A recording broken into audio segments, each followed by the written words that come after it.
single dad stopped for a girl with a baby in the rain. Then she said, "I need shelter for tonight." Grant Halsey never stopped for strangers after dark.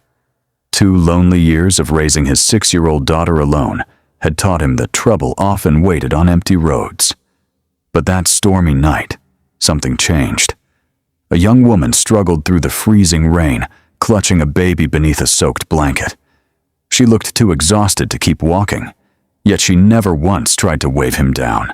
That frightened Grant more than anything. He pulled over. When she climbed into the truck, her lips were blue and her hands trembled violently. "My name's Wren," she whispered.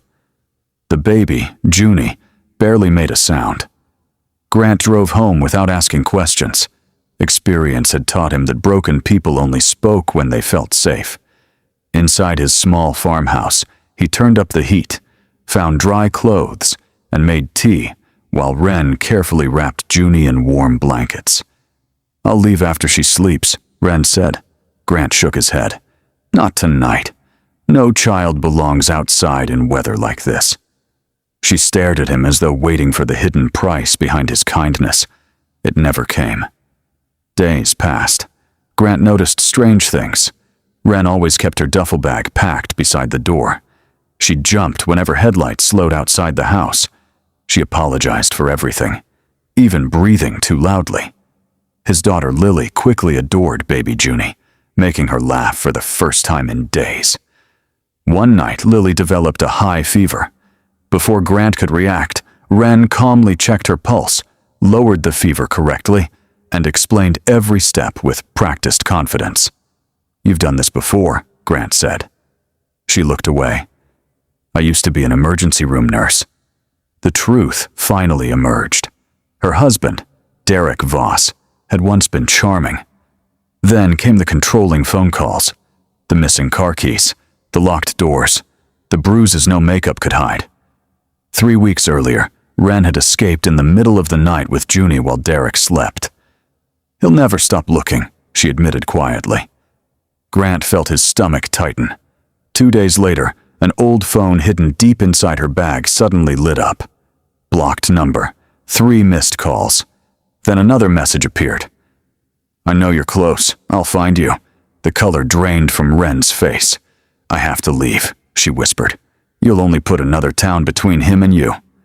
"So what am I supposed to do?" "For the first time," Grant replied, "stop running." Together, they contacted a domestic violence advocate, documented every threat, and filed for a protective order. For a brief moment, life felt normal again. Then everything unraveled. A silver sedan slowly rolled past Grant's house. The next afternoon, someone appeared at the local pharmacy asking questions about Wren. By sunset, Grant recognized the same sedan turning into his driveway. Derek stepped out smiling. It wasn't a friendly smile. "I just want my family back," he called. Grant remained on the porch, phone already dialing the sheriff. "She doesn't want to see you." "This isn't your business." "It became my business the night she arrived carrying your daughter through freezing rain." Derek's smile vanished. "You have no idea who she really is," Grant answered calmly. "I know enough."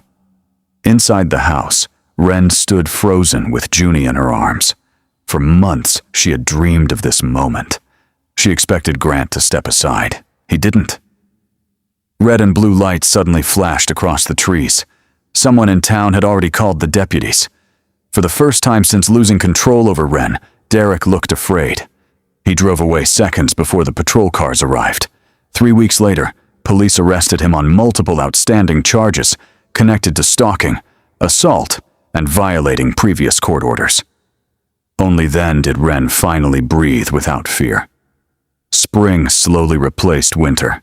She returned to nursing under her real name. Junie took her first steps across Grant's front yard, straight into Lily's waiting arms.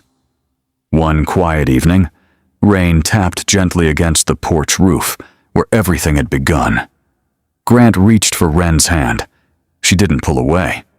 Neither of them spoke. They didn't need to, because sometimes love doesn't arrive with grand promises.